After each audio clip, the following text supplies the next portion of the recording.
Uno de los temas es infección por virus del papiloma humano y cáncer. El otro tema es patogénesis viral. Ese es un tema mucho más general. Te voy a empezar para que estén un poquito más despiertos, según consejos. Y iremos al otro tema que es más general. Bueno, ¿qué saben ustedes del virus del papiloma humano?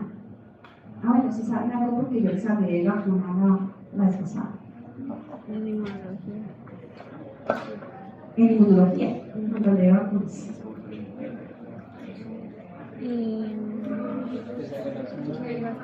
¿Cómo? Que está asociado con el desarrollo de cáncer de cuello.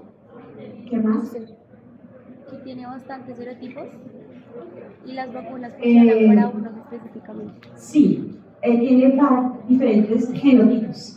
Recuerden que cuando uno clasifica los virus con DNA, son genotipos. Cuando uno los hace por serología anticuerpos, son serotipos. Pero el papiloma está clasificado con DNA, es genotipo.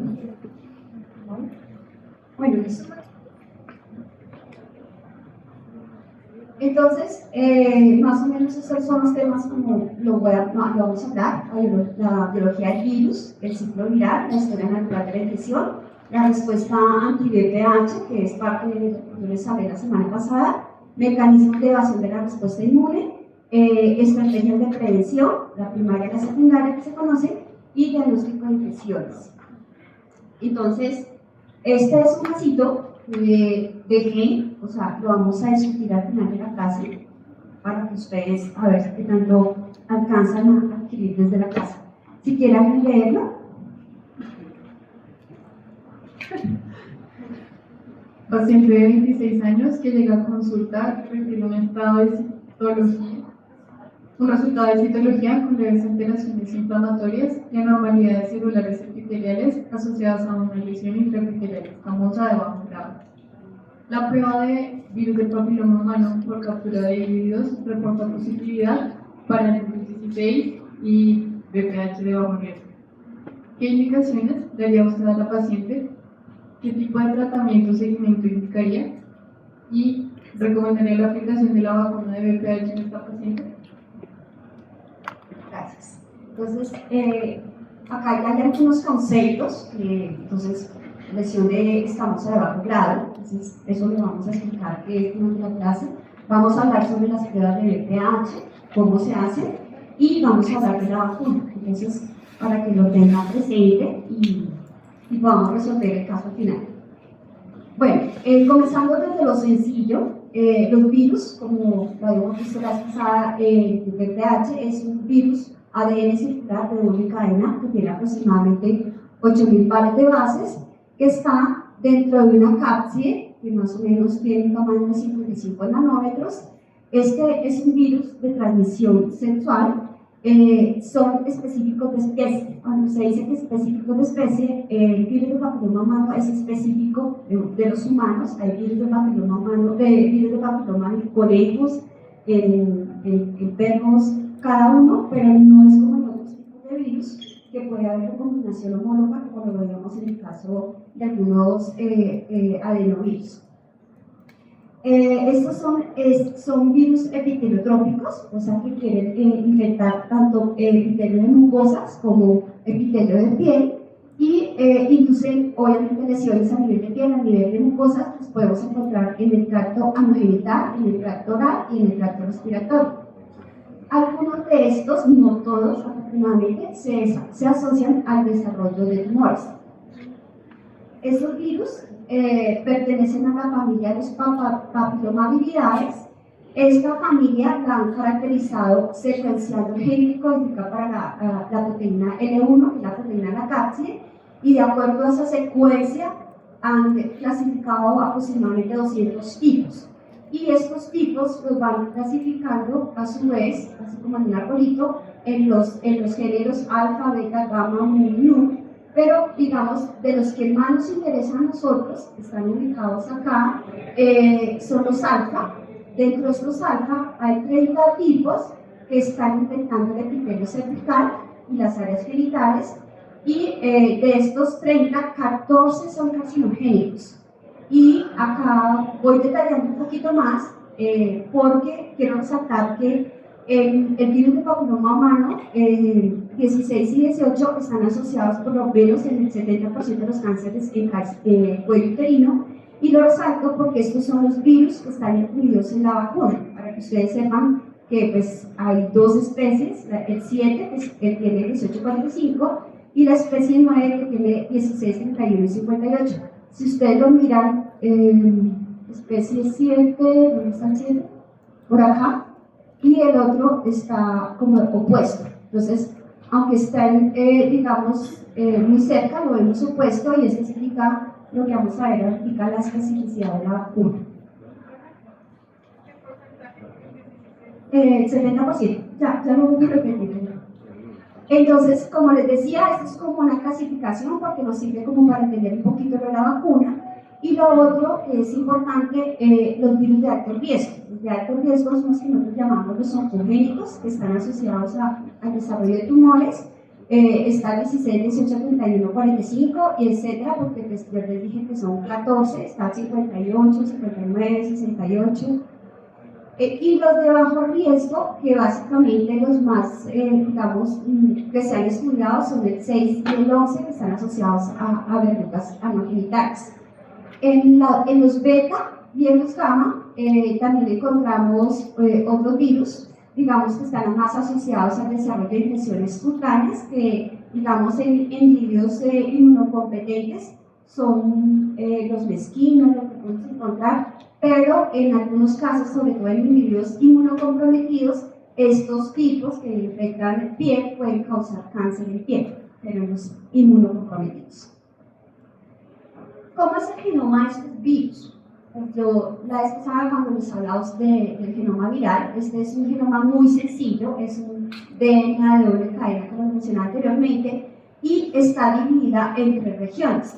Esta región, que se llama región de control no codificante, digamos, tiene el origen de replicación, tiene los elementos tabla, tiene la parte promotora que va a permitir la expresión de estos genes.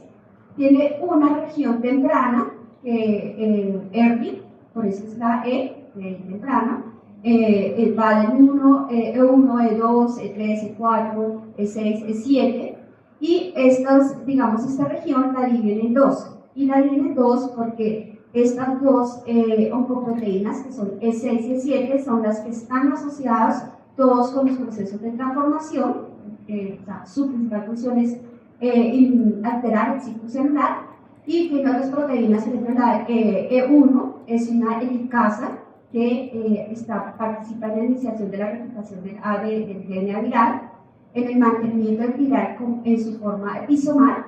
Episomal es cuando el virus se encuentra en este estado, en circular, así. Algo que ya les había dicho que era episomal, que era integrado. E2 regula la transcripción de E6, entonces eso es importante que lo entiendan porque en el momento que está en su forma isomal, acá hay la proteína de expresión, la proteína E2 se expresa, y esa proteína cuando se expresa mantiene los niveles de E6 y E7 bajos, y eso tiene gran importancia en la patogénesis. Y E5 es requerida para la amplificación del DNA viral durante la diferenciación celular. E4 es importante en el ensamblaje y la liberación de las partículas, y L1 y L2, como lo vamos a ver, son los que conforman la cápside y pues obviamente median la digestión y contienen todos los epítopes que son reconocidos por el sistema inmune. Entonces vemos acá las tres partes. Resalto esta parte con relación a los mecanismos de transformación, porque pues, es para que entiendan cómo el virus es patogénico. Entonces, ¿cómo se regula el ciclo celular?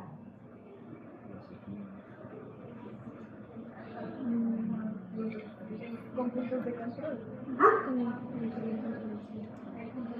Hay unos puntos de control donde hay. Ajá. Y hay 2 proteínas supresoras de tumores que están jugando un papel importante. acuerdan? 53 y retinol. Y RB. Perfecto.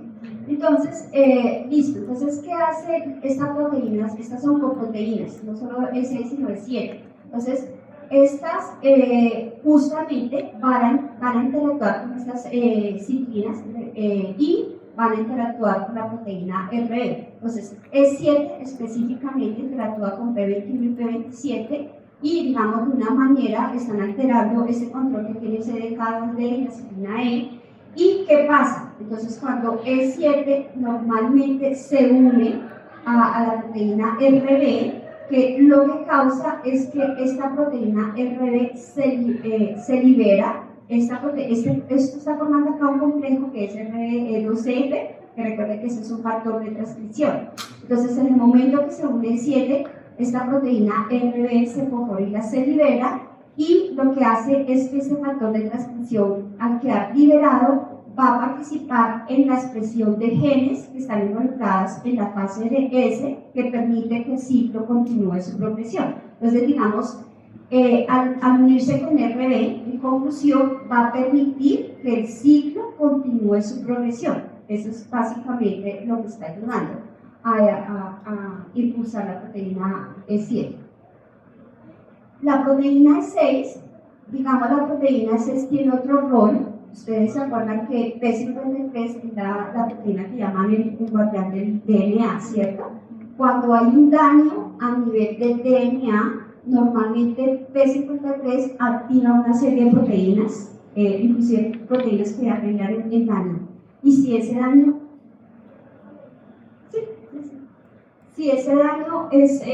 digamos, se puede lograr reparar, entonces, digamos, ella permite que se haga el ciclo. Pero si el daño es muy grande, si la alteración genómica, el daño genómico es muy grande, ella lo que hace, la proteína P53, es inducir a la apoptosis. ¿Sí se acuerdan de esa partecita? Entonces, ¿qué hace E6? E6 se une a P53 y si hay un daño, digamos, no hay esa reparación del daño, y lo que hace, o sea, hay una resistencia a la apoptosis y empiezan a acumularse daños a nivel genómico, lo que conocemos como una inestabilidad genómica. Entonces, acá, por este lado, tenemos la célula que está proliferando y que está proliferando con daños a nivel genómico. Y por otro lado, digamos, también la proteína E6 se ha visto que se une e inhibe la HT. ¿Se acuerdan que son los telómeros? Son los que... Correcto, son secuencias que están al final a los extremos de los cromosomas y, digamos, son el reloj biológico de la célula. La idea es que esos telómeros se van acortando y cuando están ya, hay una buena erosión de esos telómeros, digamos, ya la célula entra en un estado de senescencia y pues se conduce a la apoptosis. ¿Qué hace? El virus. Entonces, la proteína E6 interactúa con esa enzima HT, que es la que corta esos telómeros. Entonces, al no permitir que se corte, los telómeros se mantienen largos y, digamos, la célula está inmortalizada, ¿sí? Que está en estado inmortal. Entonces, vemos aquí cómo estas proteínas, estas dos oncoproteínas, pues no se está controlando la reparación del DNA, hay una inmortalización y se está proliferando. Entonces, eso realmente es como esas proteínas interactúan y alteran el ciclo celular. Pero se ha visto que no solamente lo que les mencionaba, y adicionalmente se han escuchado sobre los hallmarks del cáncer. Entonces, como ustedes saben, Hanana y Weber empezaron a estudiar todos los hallmarks. En este momento hay ya casi 14 hallmarks que se han identificado y han clasificado, y la proteína E6 le apunta a estos 6 hallmarks. Entonces, no solamente, pues como yo les estaba ya hablando sobre la resistencia, digamos, a la muerte celular, a la proliferación sostenida, ellos también participan en la elevación del crecimiento, de la supresión de crecimiento, inhibiendo algunas de estas vías, También, bueno, la mortalidad ya les había dicho, también participan en la angiogénesis, en la inducción de la angiogénesis, pues mediada a través de la regulación del factor de crecimiento vasculoepitelial, y también en la parte de la metástasis, activando estas enzimas, permitiendo pues que las células tumorales puedan invadir y llegar a los sitios. Entonces, la E7 participa realmente, esa E7 en varios procesos. Con relación a las proteínas tardías, lo resalto porque estas dos están constituidas por la proteína mayor. La proteína mayor se dice porque es más o menos el 96-97% de la proteína de la cápside, y hay una proteína menor que está en un menor porcentaje, que es la proteína N2. Estas conforman, digamos, toda la cápside viral y median la efectividad de la infección. Son importantes ahí. Entonces, cuando uno habla del ciclo viral, yo les decía cuando les hablé a ustedes del ciclo viral, que el ciclo viral es muy específico de cada tipo. Y digamos, es más específico porque el ciclo viral de estos virus está asociado a la diferenciación celular. ¿Cómo es esto? Entonces, recuerden, ya ustedes por patología saben que, digamos, en el epitelio de las mucosas vamos a encontrar diferentes capas. Tenemos una capa basal, que es la capa que está en división. Recuerden que los virus son parásitos intracelulares obligatorios que necesitan de una célula que esté en replicación. Entonces, ellos tienen que llegar aquí, a esta capa basal. Esta capa basal después ya digamos no se replica, sino se diferencia. Entonces, digamos, en esta diferenciación aquí tenemos la capa parabasal, y en esta el núcleo se va haciendo más pequeño, el citoplasma toma un tamaño mucho mejor, y así sucesivamente tenemos la capa escamosa, y por último la escamosa madura, donde vemos, digamos, estas son las células que tienen un gran citosol y un pequeño núcleo, y finalmente las células se van perdiendo por descamación. Entonces, cuando el virus infecta, como son parásitos intracelulares obligatorios, ellos tienen que entrar por una microlesión para que puedan llegar al sitio de la célula que está en división. Es obligatorio.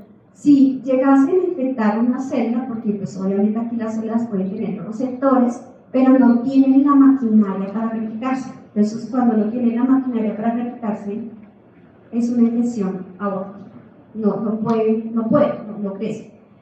Entonces, cuando el virus entra e infecta, acá hay unos receptores que es el parasulfato. Entonces, el virus puede tomar dos ciclos, o sea, habla que puede haber dos vías.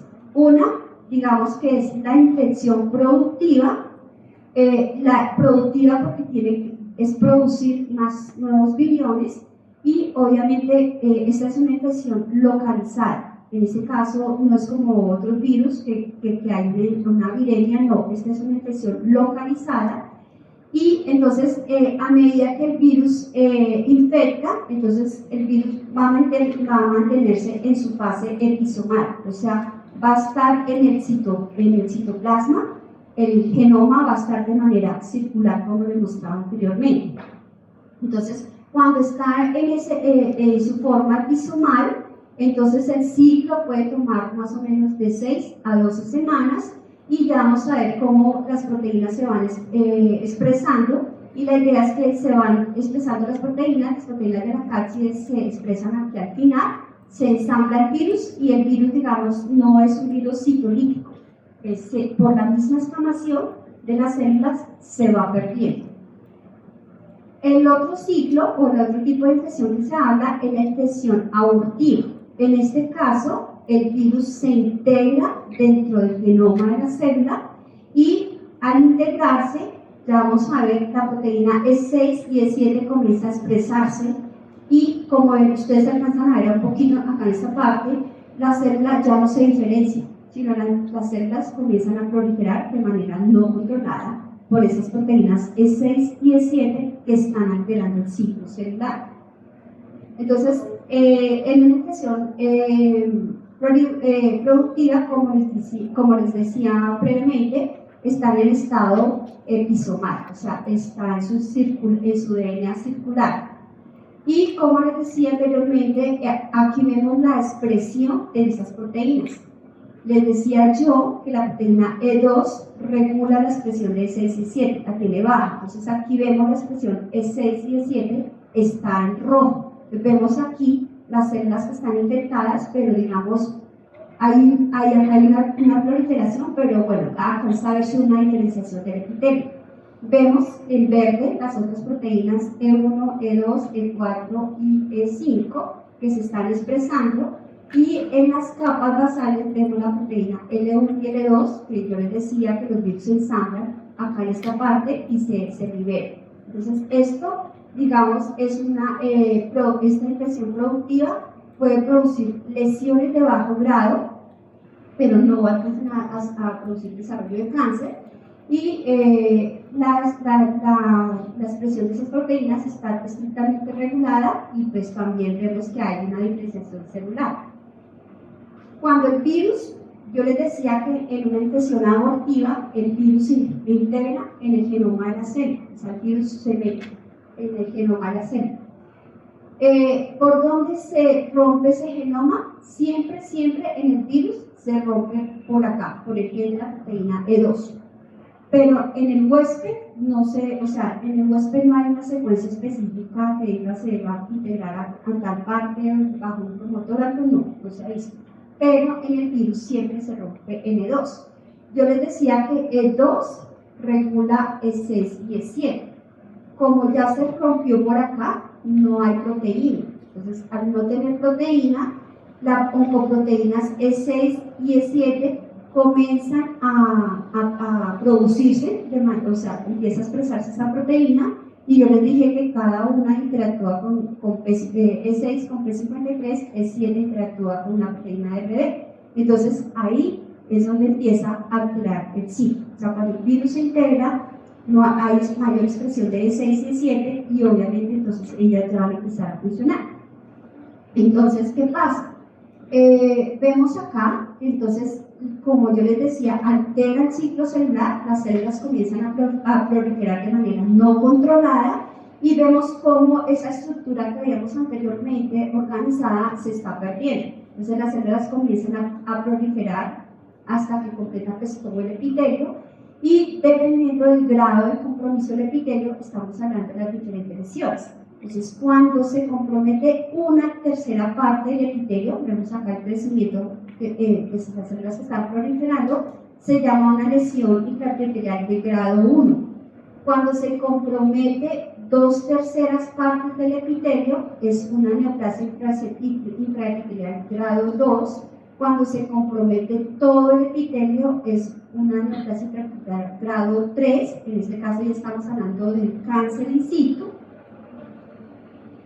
Una duda, ¿esta infección abortiva es distinta a la otra infección abortiva que nombraste, donde se mete como a las células más superiores? Y que no tiene maquinaria. Sí, recuerden que cuando yo les decía el virus infecta, bueno, no lo he dicho porque eso es en la hepatogénesis. Cuando el virus infecta, normalmente el tropismo tiene que llegar a un receptor específico, entra.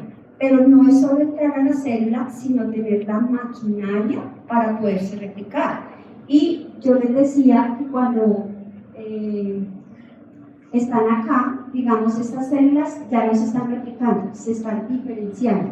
Entonces, por eso que les decía que el virus tiene que llegar a estas células para que puedan usar la maquinaria de la célula para poderse replicar. Entonces, acá, si el virus infecta acá estas células, no puede producir lesión porque no tiene maquinaria para replicarse. Porque Ambas se llaman infección abortiva. Ya entendí tu pregunta. Sí.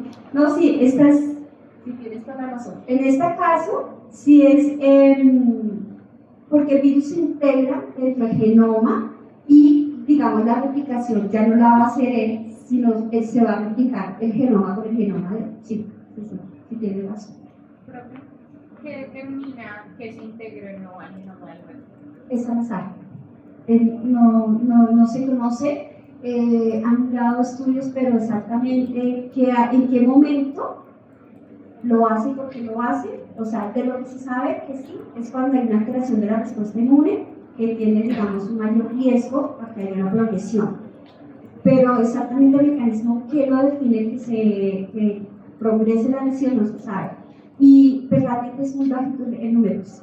Ahorita cuando se habla de la tecnología, casi que el 80% de las personas que han iniciado la actividad sexual, la mayoría se infectan por virus de papiloma humano.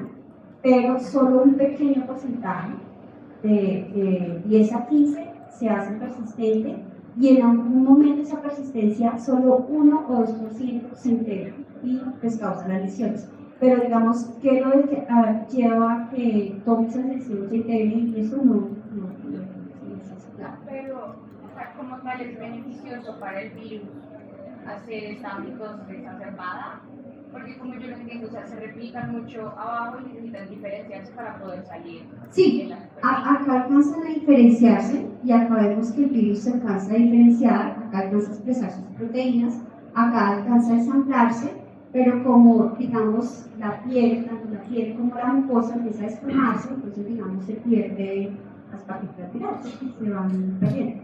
Ahorita miramos cómo la respuesta inmune también lo reconoce el recibimiento. Sí, pero digamos que no es beneficioso para el virus esta replicación. No, a él le interesa más, sería para él más beneficioso integrarse y pues, estar ahí, porque cuando el virus se integra en el genoma, ya, como lo vemos acá, digamos, ya el virus, ya no hay partículas virales, o sea, si es que acá ya no hay L2, ni nada de eso, ni L1 ni L2, solamente se está expresando la proteína a medida que la célula se replica, pues su genoma se replica, pero no, digamos, es replicación con la replicación del genoma, pero no replicación del virus. ¿Sí? Es mejor la productiva. En el momento sí, para eso. Listo. Entonces estaba hablando acá que entonces dependiendo del compromiso del epitelio, entonces yo estoy hablando de NIC1, una tercera parte, NIC2, 2/3 partes, NIC3, todo el epitelio, y ya hablando del cáncer microinvasivo, cuando pues esta membrana basal se rompe y empieza, digamos, a proliferar hacia el interior y hacia metástasis. Entonces, ven aquí cómo pues, la E6 y E7 son las que están alterando ese control del ciclo celular, impiden que esa célula infectada se diferencie, o sea, ya no hay más diferenciación. Digamos, esas son las dos proteínas que están aumentando la proliferación celular y aumentando la inestabilidad genómica, y de ahí pues el cáncer. O sea, realmente la patología no es muy complicada. Entonces, acá es para mostrarle que cuando uno habla del cuello uterino, que es esta región, acá tenemos el útero, tenemos la vagina, y esta partecita es el cuello uterino. En este tejido, de pronto ustedes ya lo vieron en patología, esta es una zona de transición. Entonces, digamos, acá es donde hay la mayor posibilidad para que ocurran las microlesiones, y es pues, para que ellos puedan llegar aquí a la capa basal y puedan empezar a proliferar. Entonces, aquí tenemos el epitelio normal, tenemos una lesión intraepitelial de grado 1 y una lesión intraepitelial de grado 3, que hay un compromiso de todo esto. A mí se me olvidó decirles.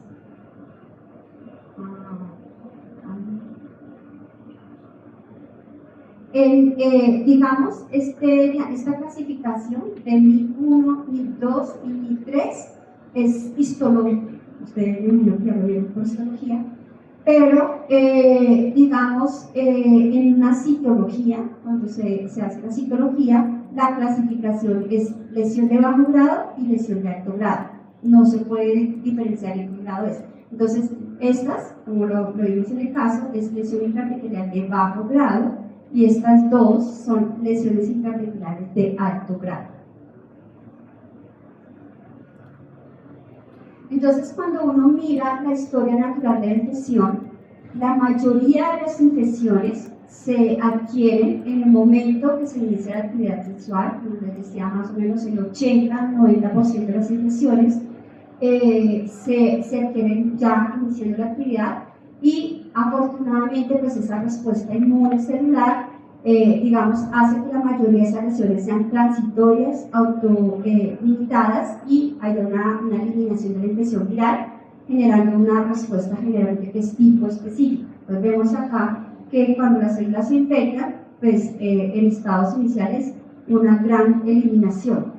Para los virus de alto riesgo, más o menos la eliminación puede ser entre 18 a 24 meses, y para los de bajo riesgo, la regresión es menor, puede ser de 12 a 16 meses.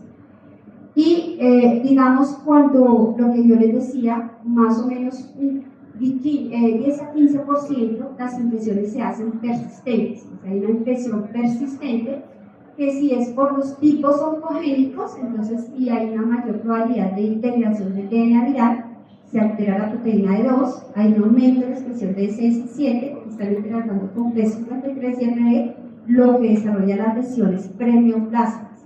Entonces, estas lesiones preneoplásicas, como les mostraba LCI o HCI, existe un porcentaje que también pueden regresar, o sea, en bajo grado, un 60% de esas lesiones pueden regresar por sí solas y en un alto grado ya es mucho menor, 20% alrededor pueden regresar. Sin embargo, cuando se detecta una lesión preneoplásica, obviamente el ginecólogo no va a saber si es de la paciente que regresa o no, entonces ellos ya toman una conducta para hacer el tratamiento de estas lesiones. Si no se hace diagnóstico al tiempo, pues obviamente estas pueden progresar hacia el cáncer y normalmente este proceso puede tomar décadas. Por eso es que, digamos, las infecciones se adquieren temprano, pero en la mayoría de los casos el cáncer está pues, después de los 45 o 50 años. Claro que últimamente se han visto casos de cáncer en mujeres jóvenes, 28 o 35 años, se ha dado caso. En las lesiones de bajo grado, más o menos hasta un 60, se dice que pueden regresar por sí solas, pero ya cuando son en alto grado, pues es mucho menor, un 20%. Pero entonces, el ginecólogo oncólogo no va a saber, entonces ellos tratan de más. Cuando uno mira pues entonces la historia natural de la infección, entonces como yo les decía, tan pronto se inician las actividades sexuales, el pico que se ha observado que es más alta las infecciones es en el pico de los 18 a los 25 años. El 25 es como lo más alto que se ha visto. Entonces, nosotros acá hicimos un estudio y miramos la prevalencia de las infecciones por PPH en mujeres jóvenes y encontramos como 67% de las participantes tenían infección por VPH. Afortunadamente, estas lesiones, como les comentaba, se autoeliminan, entonces comienza a bajar la frecuencia y, digamos, pues ya el pico es menor. Sin embargo, si las lesiones, si la lesión persiste, como les decía anteriormente, se ha visto que las lesiones empiezan a aparecer después de los 25 años, las lesiones preneoplásicas, y que si no se tratan esas lesiones, no se cuidan, pues alrededor de los 45-50, pues ya podemos tener un cáncer. Entonces, vemos acá, voy a resaltar esa parte, porque miran cómo es el tipo de los 25 años, la mayoría, pues si se puede hacer una prueba, va a salir positiva. Entonces, como lo vamos a ver más adelante, y lo recalcaré, antes de los 25 no es aconsejable hacer una prueba de VPH porque muy seguramente puede salir positivo. Entonces, estas infecciones, digamos, dependiendo del área o de las regiones, se han visto que esas infecciones tienen dos picos. El pico de los 25 años, que desciende hacia los 35-40, pero se ha visto que también, dependiendo de la región, como les decía, hay unas regiones donde la prevalencia vuelve a incrementar, y esta hacia alrededor de las mujeres después de los 54 años. Entonces, esto, ¿cómo se ha explicado? Uno del aumento está explicado por, digamos, después de los 50, pues el sistema inmune empieza pues, también a tener senescencia, entonces dice que es el sistema inmune que no son lesiones infecciones que se pueden reactivar, el sistema inmune no es tan eficiente, o obviamente pues sabemos ahorita que pues, ya hay más cambios, las parejas se separan, hay nuevas parejas, entonces digamos ese cambio del comportamiento sexual puede también influir, o como les decía, la reactivación de infecciones latentes por senescencia del sistema inmune. Cuando hablamos del VPH, obviamente todo el mundo asocia el VPH al desarrollo del cáncer del cuello uterino, pero es importante tener en cuenta que esos cánceres, este virus está asociado a otros tipos de cáncer. Entonces está el cáncer orofaríngeo, está en el adenoma esofágico, también está el cáncer vaginal, el cáncer anal, el cáncer de vulva y el cáncer de pene. Que los otros tienen menor frecuencia, pues digamos, no, por eso fue que la vacuna se dedicó solamente a mujeres, porque digamos, la frecuencia en cáncer de cuello uterino es muy alta, es el cuarto tipo de cáncer en incidencia en la mujer, entonces por eso la vacuna estaba específica, pero ya pensamos que la vacuna también está indicada en los hombres, en los niños. Ahorita el cáncer orofaríngeo está incrementando mucho, también empezó a incrementar. Entonces, vemos acá en Colombia, es el cuarto tipo en incidencia a nivel mundial es el quinto, y en mortalidad Colombia es el sexto y a nivel mundial es el séptimo. Importante señalar que, digamos, en Colombia, más o menos casi la mitad, el 50% de las mujeres que son diagnosticadas con cáncer mueren por cáncer cervical. O sea, son diagnosticadas tardíamente y, digamos, la mayoría se mueren por cáncer real. A diferencia del cáncer de mama, donde la primera incidencia en la mujer, pero, digamos, es la mayor incidencia, pero en mortalidad no es tan alta como el cáncer de cuello uterino, porque ya los tratamientos, el mejor diagnóstico, permite que, digamos, que el cáncer de mama se mantenga más tiempo en el país. Bueno, ¿cuáles son los factores que están asociados al desarrollo del cáncer? Entonces, obviamente, cuando se hicieron todos esos estudios epidemiológicos, se observó que casi que el 97% de los cánceres están asociados al VPH. Entonces, esto se intuió pues, que el VPH es el factor de riesgo más importante en la etiopatogénesis. Sin embargo, no es suficiente para el desarrollo, por lo que yo les decía, muchas de las personas que se infectan con VPH son positivas, o sea, cuando inicia su actividad sexual, pero afortunadamente muchas regresan. Entonces, hay otros factores que están haciendo o que están implicados que realmente esa infección llegue a causar las lesiones preneoplásicas y a su vez el cáncer. Entonces, hay factores del huésped, como factores genéticos, y también la respuesta inmune se ha visto muy involucrada, y pues, sobre todo en pacientes con VIH. Obviamente también hay zonas de alta prevalencia que, digamos, por ejemplo, en regiones de África, la prevalencia de VPH es muy alta. Colombia, digamos, está en un estado medio. Y obviamente, con relación al virus, los factores de riesgo, pues el hecho de tener una infección por alto riesgo, por uno de los tipos de alto riesgo, pues obviamente le da un mayor riesgo. La persistencia, insisto, la persistencia es súper importante.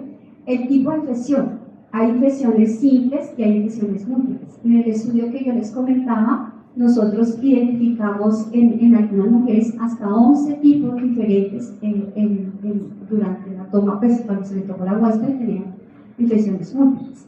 La carga viral, no es lo mismo que una célula esté infectada por 10 virus, partículas virales, a que esté infectada por 100 partículas virales. Y también factores epigenéticos. Entonces, todo esto les hace pensar que el desarrollo del cáncer es un proceso multifactorial.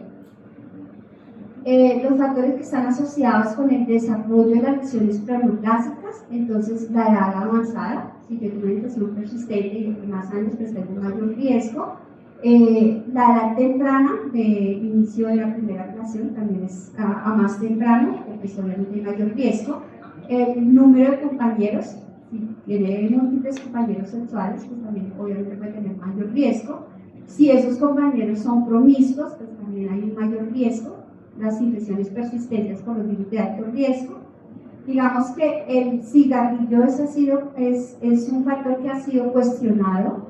Realmente los estudios epidemiológicos no lo muestran muy asociado, realmente no. Los usos anticonceptivos orales muestran un factor de riesgo, la infección por VIH y la presencia de otras infecciones de transmisión sexual como la clamidia trachomatis. Con relación al condón, ha sido algo muy cuestionado, que si protege o no protege. Algunas publicaciones dicen que sí llega a proteger, pero en la realidad yo no creo, porque como yo les decía, el virus es un virus epitelotrópico, o sea, tú puedes tener infección, digamos, el condón, digamos, protege una parte, no protege toda la parte, entonces de todas maneras sí hay un riesgo. Con relación a los anticonceptivos orales, recuerden que son esteroides. Y en esa región que yo les decía del genoma, la región no codificante, hay unos elementos que llaman elementos respondedores a estrógeno. Han identificado ahí elementos respondedores a estrógeno, entonces dicen, pero eso no ha sido comprobado científicamente del todo. Esos estrógenos se pueden, digamos, posar en esos elementos respondedores de estrógeno y activar la proliferación de glúteos. Por ahí lo explican, pero, o sea, como un par de publicaciones y no se avanzó. Bueno, entonces, hablando ya específicamente del cáncer de cuello uterino, entonces, como yo les decía, esta es la zona de transición, donde pues hay más esta partecita, donde hay el riesgo de las microlesiones. Entonces, el VPH es detectado en el 90% de los cánceres. El VPH es necesario, pero no suficiente, como les decía anteriormente. Y se ha visto pues, que el 70% de los cánceres están asociados a 16 y 18. 16 más o menos en un 50%, 18 más o menos un 20%. Y queda ese 30% que son los otros que yo les decía. Los otros son el 58, el 45, el 59, el 68, bueno, los 14 que hay. Y digamos, bueno, esta es la manera como se ve el tejido, acá se ven las lesiones, este es el epitelio normal, esta es una lesión de bajo grado, una lesión de alto grado y ya el cáncer.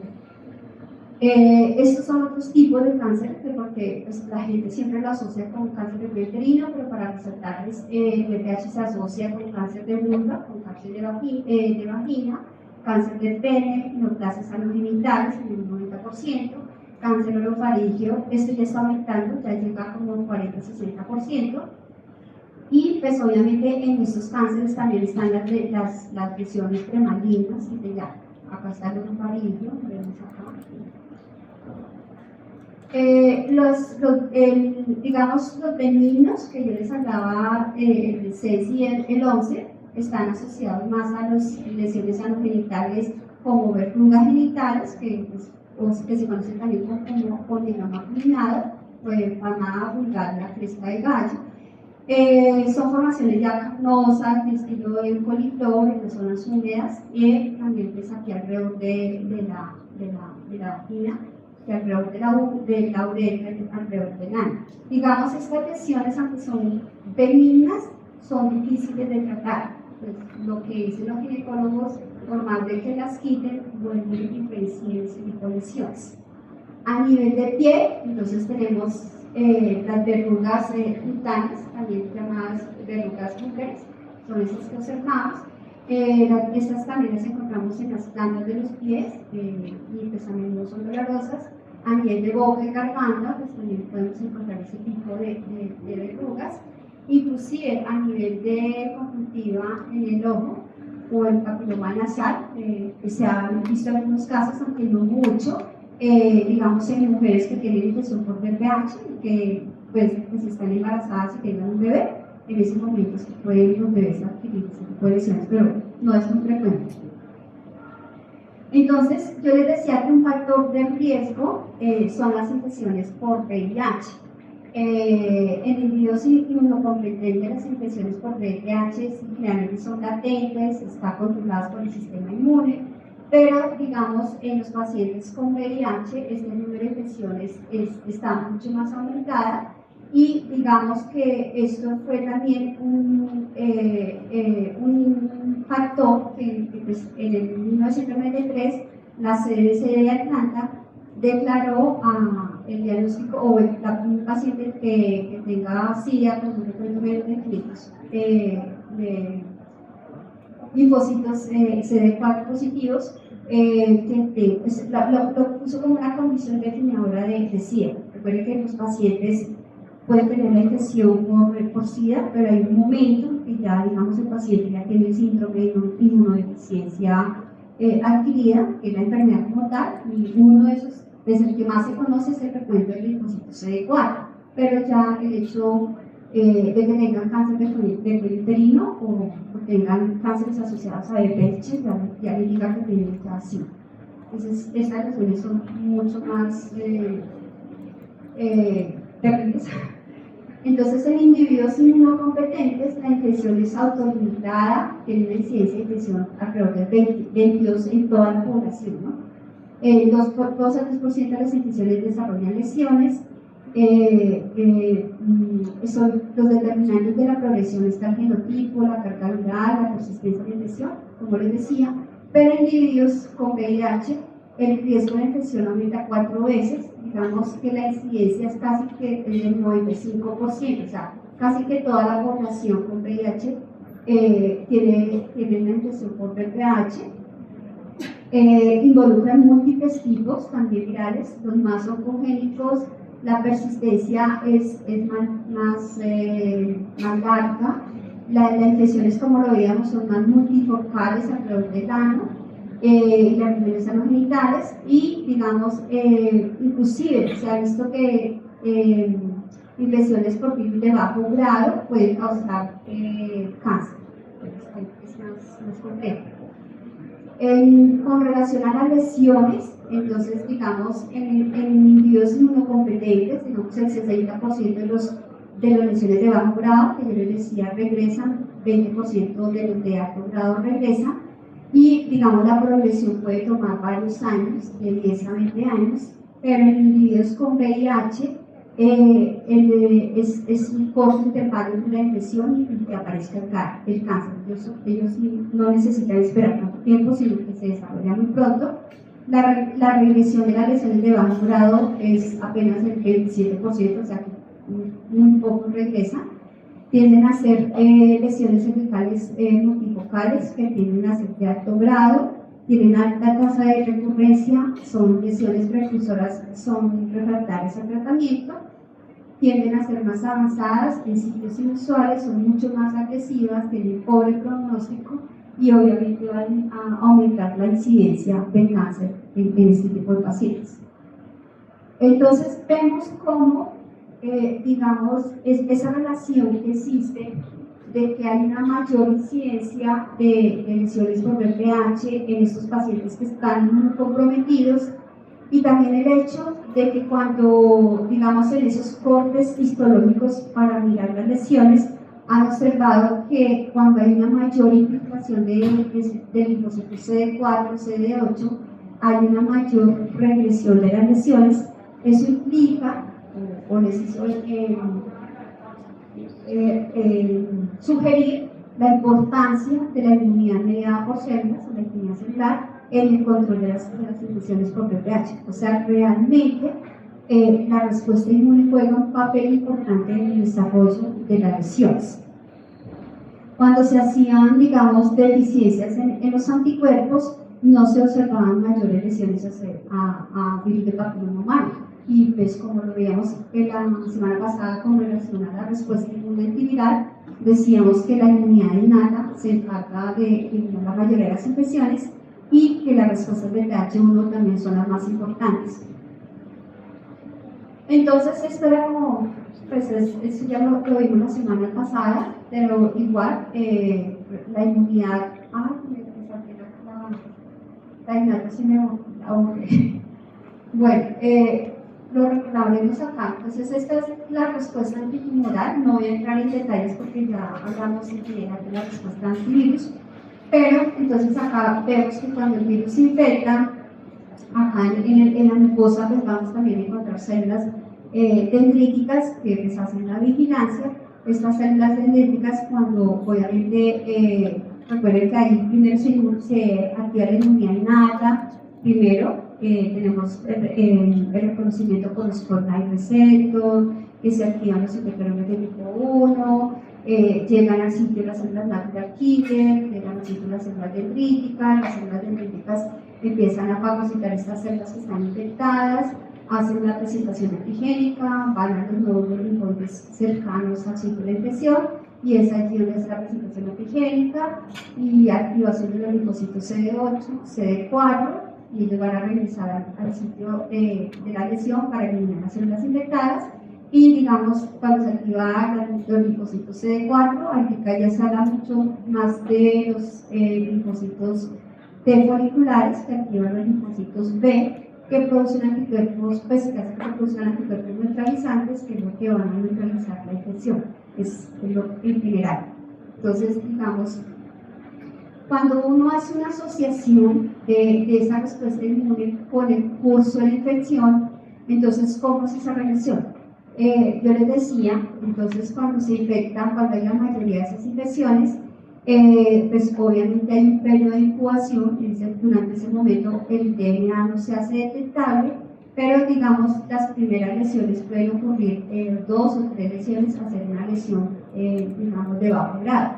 En ese momento, digamos, hay una infección productiva, que yo les decía, donde el DNA ya se hace detectable y digamos, bueno, esto no es la imagen de acá, pero bueno, para recordar que los virus de bajo grado, acá pueden empezar de 4 a 9 meses y los de alto grado de 12 a 18. Acá sí está el dato real que por aplicar lo llamado. Pero entonces, afortunadamente, esa respuesta inmune celular que es efectiva, entonces los anticuerpos, mira que se desarrollan después, no son tan al principio. La mayoría de las infecciones, 60-80%, se resuelven por sí solas. El DNA se hace negativo, hay una revisión clínica sostenida, pero es un pequeño porcentaje del 10 al 20 donde esa respuesta está alterada y es la que lleva a esa persistencia de la lesión y la progresión de las lesiones. Entonces, este es como más o menos como se ha visto o se ha hecho la asociación de esa historia natural virus y consistencia del virus con relación a la respuesta inmune. Entonces, ¿por qué persiste esa infección y cómo va el sistema inmune? Entonces, el ciclo viral infeccioso del VPH por sí mismo es un mecanismo de evasión.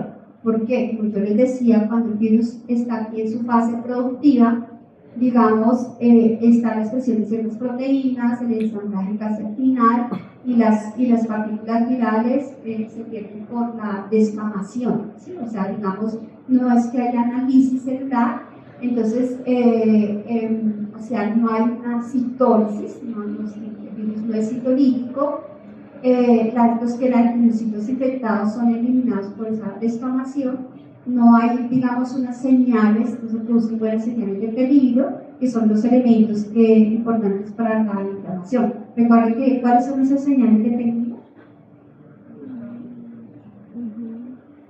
La producción de interferones de tipo 1. ¿Recuerdas que esas son las que crean un estado multiviral? Pues esas son las primeras que se producen.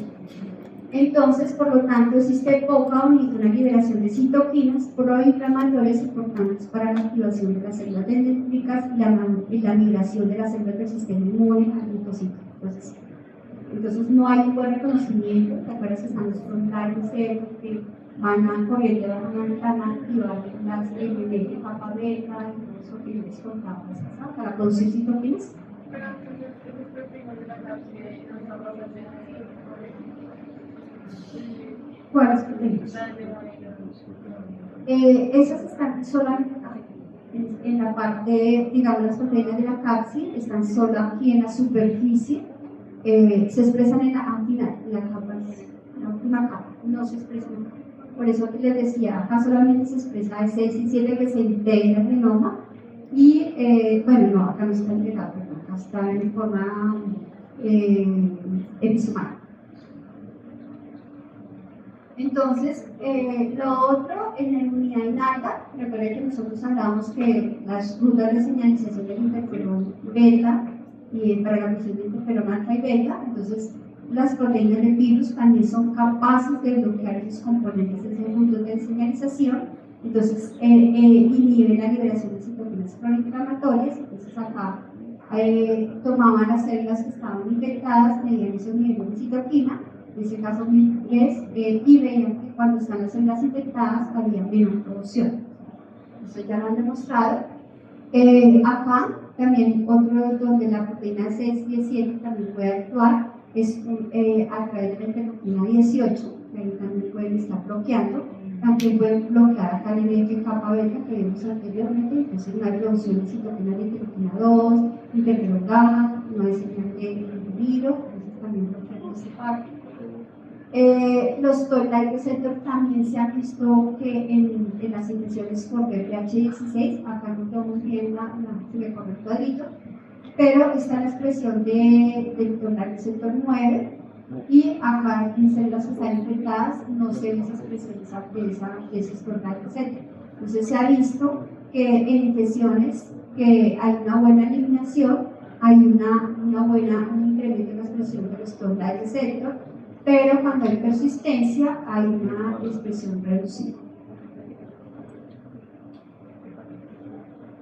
Los virus también, recuerden, en el proceso de procesamiento antigénico también se ha visto que pueden alterar, entonces acá la proteína 7 también puede estar alterando la unión o sea, el paso de los péptidos a través del TPA, de las TAP, de las proteínas soportadoras de péptido.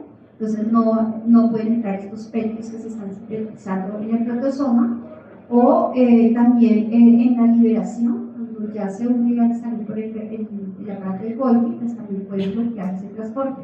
Entonces esto que lleva a que haya una baja expresión de las moléculas de MHC1 y también obviamente una baja expresión de TAC. Entonces, cuando mira uno esta parte de la regresión de las lesiones de bajo grado, entonces esta regresión, como yo les decía, es porque hay una buena respuesta citotóxica innata como adaptativa. Entonces, en esta respuesta, aquí tenemos las células que están infectadas por VPH. Entonces vemos cómo las células de Algerian están, o las células acá con las células de Algerian, pero son las células dendríticas, están haciendo, pues, presentando, pues están procesando antígeno, están activando linfocitos CD8, CD4, también en la inmunidad innata, están las natural killer, que están reconociendo las células infectadas y las están eliminando. Entonces, cuando hay una regresión, una erradicación de las células infectadas, regresión de las lesiones, hay un bajo nivel de expresión de genes, entonces vemos esas lesiones de bajo grado, que yo les decía que siempre se expresa pero en baja cantidad. VPH no interfiere con la diferenciación del queratinocito, la expresión de HPA es más o menos normal, las señales de las citoquinas están intactas, están funcionando bien las células dendríticas, las células natural también funcionan, y los linfocitos CD4 y CD8 están activados. Cuando, digamos, porque las lesiones progresan, entonces es por la alteración de esa respuesta inmune. Entonces vemos acá que las células dendríticas se vuelven tolerogénicas, entonces se ha visto que la proteína E7 puede inducir esa alergia para, digamos, ese estado tolerogénico sobre las células dendríticas, por lo cual no hay activación de los linfocitos CD4 y CD8, y también, como vemos, las células natural también pueden estar bloqueadas. Entonces hay un mayor incremento en células T reguladoras de expresión del FOXP3, ese movimiento de T reguladoras, y hay una baja expresión de las moléculas de clase 1. Entonces todo esto, la proteína 7E5 interfiere también con el procesamiento antigénico. Entonces todo esto hace, pues, que realmente con esa alteración de la respuesta inmune es lo que vemos como las lesiones pueden progresar de una lesión preneoplásica de grado 1 hasta cáncer por esa alteración de esa respuesta inmune, donde vemos todo lo que les señalaba anteriormente, esa alteración que es la que conduce a la progresión. Entonces, cuando uno mira eso, digamos, afortunadamente el cáncer de cuello uterino, específicamente para el cáncer de cuello uterino, es, digamos, el cáncer que ha logrado controlar su, digamos, su progresión, no su incidencia, pero su progresión, porque se han desarrollado, bueno, ahorita sí logramos con la vacuna, podemos también controlar su incidencia. Digamos, se hablan de dos estrategias de prevención. Hablamos de prevención primaria. Ya ustedes vieron aquí un curso de epidemiología, ¿saben qué es una prevención primaria? Bueno, entonces las estrategias de prevención primaria, como saben ustedes, son las vacunas. Entonces, el hecho de tener una vacuna ya contra el VPH, si esa vacuna pues se da, digamos, en niñas o adolescentes antes de que se inicie la actividad sexual, pues sería lo mejor. Y en caso pues, de que no haya la vacuna, después de que comience la actividad sexual, es importante hacerse la tamización. Entonces vemos que si se hace esa tamización, si comienza de temprano, pues también podemos lograr controlar la incidencia del cáncer. Esas son las dos estrategias que se han realizado. Entonces, con relación a la primera, las vacunas de VPH, entonces, con relación a las vacunas pueden ser profilácticas o pueden ser terapéuticas. Obviamente, la que está más desarrollada y que ya se tiene es la vacuna profiláctica. ¿Cuál era el objetivo de las vacunas profilácticas? ¿Perdón? Evitar que se infecte, no que progrese, sino que se infecten las células. O sea, que no haya infección de células. Entonces, como para poder prevenir la infección o la reinfección, es generar anticuerpos neutralizantes, es lo que me bloquea la infección. Y estas, obviamente, las proteínas son las proteínas de la CAPSI, porque los anticuerpos van a reconocer las proteínas de la CAPSI, van a bloquear y no van a permitir que las células se infecten. Entonces, digamos, los blancos son la proteína L1 y L2, y en las terapéuticas es cuando ya el virus infectó, o sea, ya está la célula infectada y lo que quiere eliminar es la célula infectada o que esa célula, si se llegó a transformar, eliminar las células transformadas. Entonces, el blanco es la proteína E6 y E7, porque yo les mostré cómo la proteína E6 y E7 era que se expresan en las células transformadas. Entonces, ahí también hay estudios donde están trabajando vacunas quiméricas que tienen tanto la proteína L1 como L2 y algunos, digamos, determinantes antigénicos de la proteína E6 y E7. No pueden poner toda la proteína porque recuerden que interactúan con peso y RB. Entonces, son algunos determinantes. Entonces, la vacuna básicamente está constituida por la proteína L1. Esta proteína es capaz de autoensamblarse. Cuando yo digo capaz de autoensamblarse, es que cuando se expresa la proteína L1, ella misma forma estas partículas que se llaman partículas semejantes a virus, o sea, virus-like particles, que se forma como digamos, el glicosaedro que veíamos la vez pasada, pero en su interior no tiene DNA, o sea, son partículas vacías, solamente la CAPSI. Entonces, esta es la vacuna. Y esta vacuna, pues, se hicieron varios estudios serológicos y todo, y mostró pues, que tiene todos los epítopes conformacionales y lineales que tiene un virión, o sea, son igualitos a un virión estructuralmente, y inclusive estas partículas virales son capaces de infectar, inclusive se llama pseudoinfección, entonces no tiene DNA viral, pero sí infecta. Entonces, estas vacunas se desarrollaron, pues, tomaron el gen codificado para la proteína de la CAPSI, en vectores virales, se transfectan células de insecto o células de levadura, y digamos como se produce la proteína, pero como le digo, esa proteína se autoensambla, ella misma sola forma esas partículas semejantes a virus, se hace la purificación y eso es lo que es la vacuna, básicamente. Entonces, Actualmente, digamos, bueno, ya hay más, pero digamos las 3 primeras vacunas que se desarrollaron fueron la vacuna Cervarix, que es una vacuna bivalente, que está constituida por 16 y 18, que yo les decía, mira, 16 y 18. Normalmente el esquema de vacunación era del día 1 al mes y a los 6 meses. Gardasil es una vacuna tetravalente, o sea, está constituida por 4 tipos, que es el 16, 18, 6 y 11. Y el esquema de vacunación era de 1, 2 y 6 meses. Y está Gardasil, que es la vacuna nonavalente, que es la última que ya desarrollaron, que tiene 9 tipos, 7 de alto riesgo, 2 de bajo riesgo.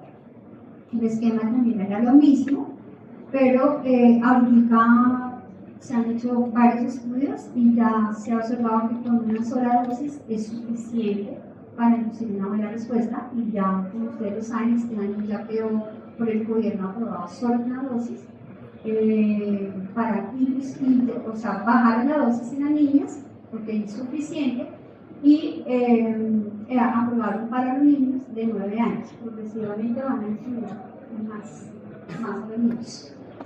Entonces, ahorita, cuando ustedes miran los estudios que se hicieron con la vacuna de VPH, pueden entrar a PubMed y van a encontrar una gran cantidad de publicaciones que se hicieron al tema. Y digamos, esos estudios clínicos que se hicieron para la vacuna inicialmente evaluaban 2 puntos. Uno era, desde el punto de vista virológico, era mirar en las mujeres que participaron en el estudio, era ver si tenían infecciones nuevas, o sea, si después de que se vacunaron adquirieron nuevas infecciones o no. Y el otro era si detectaban lesiones preneoplásicas. Obviamente no van a esperar que llegue cáncer, no lo pueden hacer por condiciones éticas, entonces solamente evaluaban lesiones intrabacteriales de bajo grado. La idea es, cáncer no se puede hacer porque obviamente además el cáncer se demora mucho en desarrollar.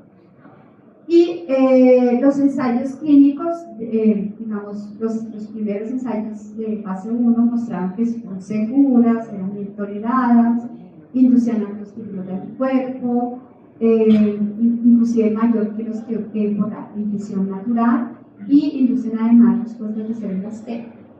Entonces veíamos acá las gráficas que ellos colocaban, donde tenemos el grupo vacunado, este es el grupo placebo, donde nos vemos los títulos de anticuerpo, son altísimos, de 10 a 100 veces mayor que los inducidos después de la infección natural.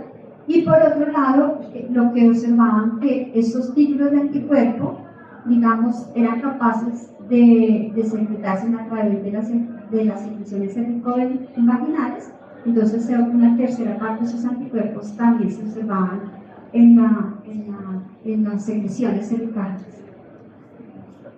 Entonces, esos anticuerpos que se están secretando, digamos, son los que están impidiendo que las partículas virales infecten. ¿Y por qué entonces las vacunas, ustedes ven esos títulos tan altos? Porque las vacunas son más inmunogénicas. Entonces, como vemos en la infección natural, digamos, el virus es local, el ciclo está asociado con la replicación de la diferenciación del epitelio, y vemos cómo las partículas se pierden al final, no lo vemos.